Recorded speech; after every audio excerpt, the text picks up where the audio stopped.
Ingatkan Aurel Hermansyah, Krisdayanti wanti-wanti Aurel jangan pernah pisah dari Atta Halilintar. Krisdayanti mewanti-wanti Aurel Hermansyah yang memilih menikah di usia muda 22 tahun.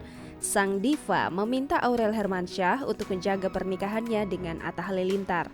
Krisdayanti tak mau menyalahkan Aurel Hermansyah ketika hamil yang sayangnya berujung keguguran.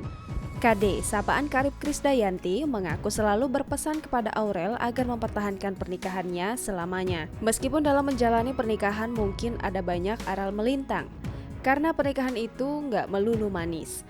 Mantan istri Anang Hermansyah ini berujar pernikahan bak roller coaster, kadang menaik dan kadang menurun. Aurel mengalami keguguran pada pertengahan Mei 2021.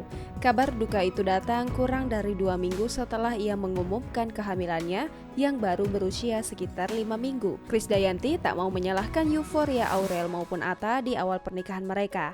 Menurut KD, perkiraan Aurel soal kehamilan mungkin meleset.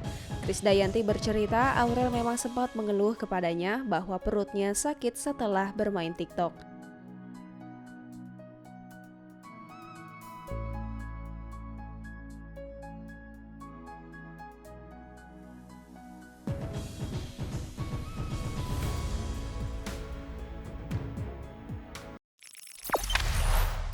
Jangan lupa subscribe, share, komen, dan like ya.